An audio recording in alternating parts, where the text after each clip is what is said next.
Is this thing on? Welcome back to Big Mouth and fancy seeing you here. So Rob Kaczynski returns to EastEnders after all these years as Sean Slater. Now me and Rob Kaczynski have got a bit of a history on Twitter. Yes, he's good friends with Chloe Dykstra. Now Chloe Dykstra accused her previous boyfriend of sexual harassment or whatever it was. And Rob came onto Twitter saying there's loads of evidence about to be revealed and blah, blah, blah. It later turned around that actually the guy was found innocent. And so I had a few things to say to Rob and he finally blocked me. So that's our history, really. I do go in there with all guns blazing sometimes. So basically, Rob Kaczynski is returning as Sean Slater in EastEnders. Now, this is not full-time, this is not regular, this is for a limited period only. This is something Kate Oates talked about when she was speaking to the fans with the question and answer thing she did over on Twitter when she was answering people's questions. Remember when I did that video? So she said someone was coming back. Personally, I don't think that Sean Slater's an iconic EastEnders character. And I don't think Lola Pierce is an iconic EastEnders character. So why them? Well, probably because everybody else has turned her down. People just don't have faith in this show to return to it, especially successful people. Now, Rob Kaczynski's actually done quite well. In Hollywood, I've seen him in a few things. So he's done okay. I can't say anything bad about him. I found his original run on EastEnders quite bad. I felt they gave him some good material, but I found him a very, very weak actor. So it's going to be interesting what they give him when he comes back. Obviously, he'll be reunited with Stacey. That's kind of exciting.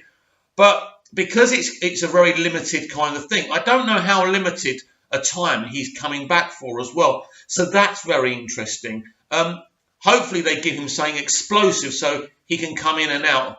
Obviously, there'll be stuff between him and Phil, you would expect anyway. That will be really exciting. But listen, this is not a great return. This is not exciting to me. This wasn't... Let me tell you something. Shows, IPs that are struggling always look to the past. They always look behind them instead of in front of them.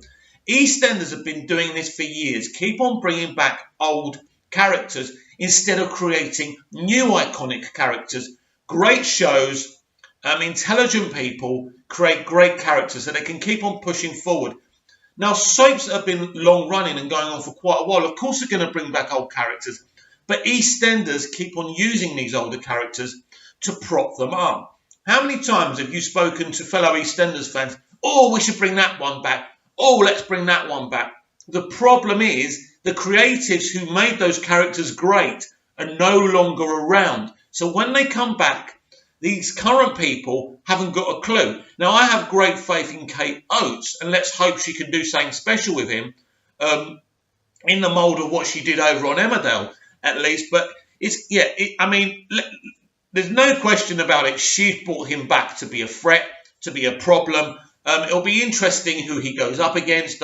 I suppose him and Dyer would have great screen presence together. I mean, Dyer can't act to save his life, but the one thing that's made Danny Dyer so successful is his screen presence, because it isn't his acting ability. I like Danny. That isn't the issue. Some people always say to me, why don't you like Danny Dyer? I love Danny Dyer. He's a great lad. He really is.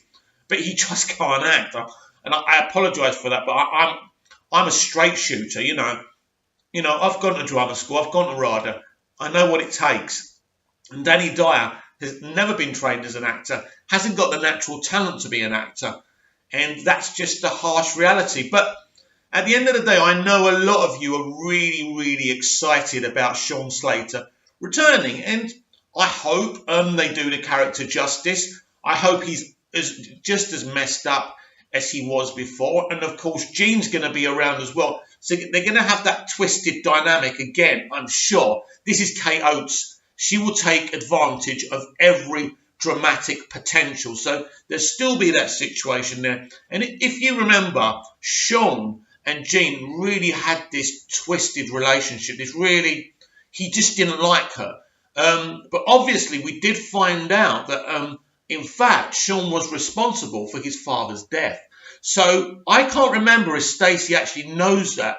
So that'd be interesting. I think that's right. He was responsible, wasn't he? Or he blamed himself. I don't know. But basically, it's been such a long time, I can't remember. I'm sure someone in the comments down below will correct me. So there's potential there. Definitely, he's one of these kind of alpha male characters that are not very popular with feminist writers and creatives these days. They like to kind of de-alpha male characters now, as we know.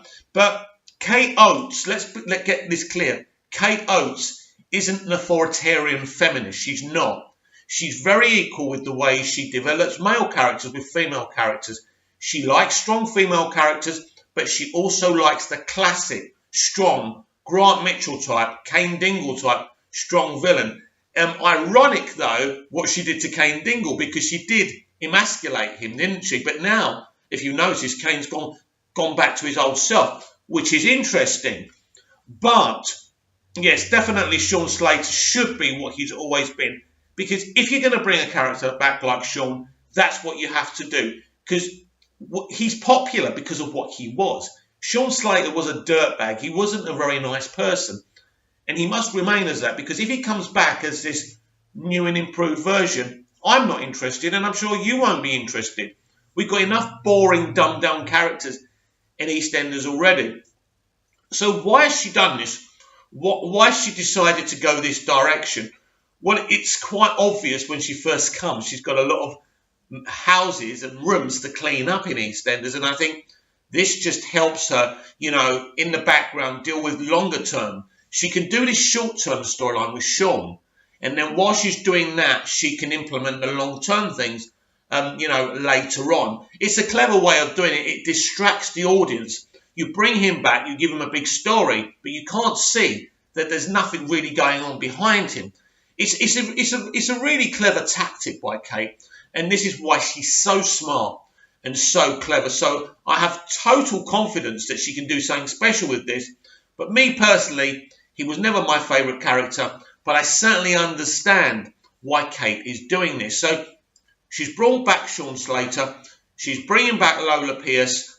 Personally, I don't want her to keep on bringing people back. I suspect there might be one or two more coming back. But I do know that quite a few prominent EastEnders actors have turned her down. And this is why she had to go down the pecking order. I don't think Lola would have come back if she got her other target. I can't talk about that.